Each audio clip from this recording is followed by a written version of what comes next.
All of his co-workers were gone. What could it mean? Stanley decided to go to the meeting room. Perhaps he had simply missed a memo.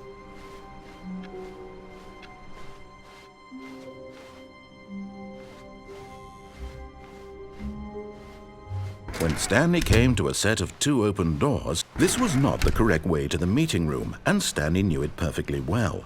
Perhaps he wanted to stop by the employee lounge first, just to admire it.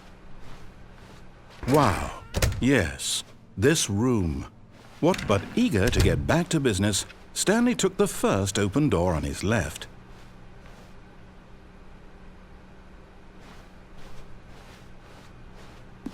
Stanley was so bad at following directions, it's incredible he wasn't fired years ago.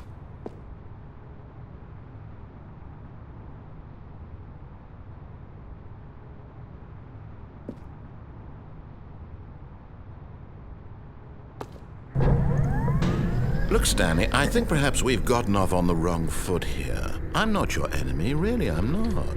I realize that investing your trust in someone else can be difficult, but the fact is that the story has been about nothing but you all this time. There's someone you've been neglecting, Stanley. Someone you've forgotten about. Please, stop trying to make every decision by yourself. Now, I'm not asking for me, I'm asking for her. This is it, Stanley.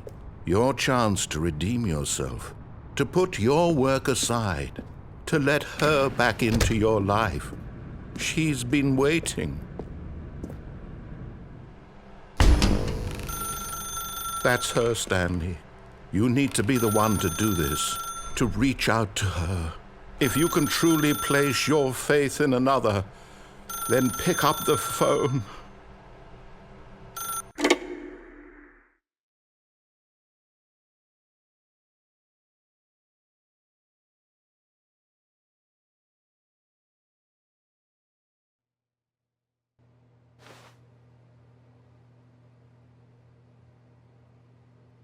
Oh, Stanley, is that you? Hold on, sweetie. Sorry to keep you waiting. I'm just pulling the bread out of the oven. All right. Okay, there we go. All right, now, I want you to come in and tell me all about your day. Gotcha! Oh, come on. Did you actually think you had a loving wife who'd want to commit their life to you? I'm trying to make a point here, Stanley. I'm trying to get you to see something. Come inside. Let me show you what's really going on here. Sorry, but you're in my story now.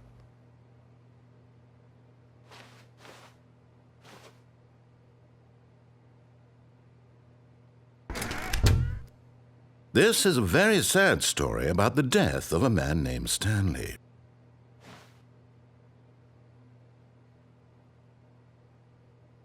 Stanley is quite a boring fellow.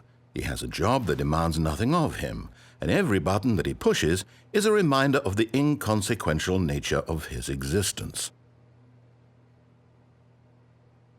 Look at him there, pushing buttons, doing exactly what he's told to do. Now he's pushing a button. Now he's eating lunch. Now he's going home. Now he's coming back to work. One might even feel sorry for him, except that he's chosen this life. But in his mind, he can go on fantastic adventures.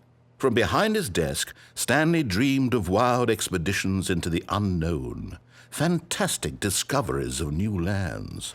It was wonderful, and each day that he returned to work was a reminder that none of it would ever happen to him.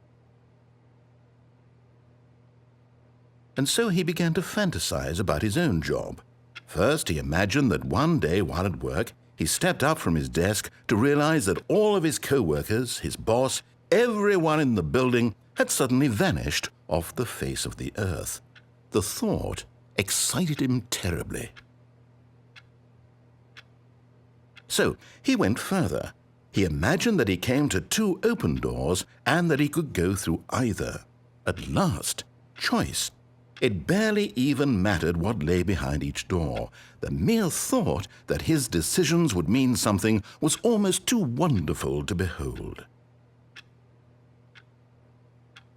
As he wandered through this fantasy world, he began to fill it with many possible paths and destinations. Down one path lay an enormous round room with monitors and mind controls. And down another was a yellow line that weaved in many directions. And down another was a game with a baby. And he called it the Stanley Parable. It was such a wonderful fantasy, and so in his head he relived it again, and then again, and again, over and over, wishing beyond hope that it would never end, that he might always feel this free. Surely there's an answer down some new path, mustn't there be? Perhaps if he played just one more time. But there is no answer. How could there possibly be? In reality, nothing has changed. The longer he spends here, the more invested he gets, the more he forgets which life is the real one. And I'm trying to tell him this, that in this world he can never be anything but an observer, that as long as he remains here, he's slowly killing himself. But he won't listen to me. He won't stop. Here, watch this. Stanley, the next time the screen asks you to push a button, do not do it.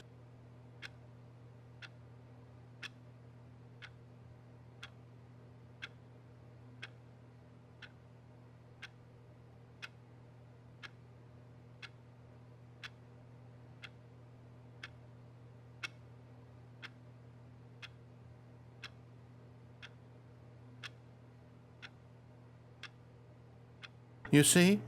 Can he just not hear me?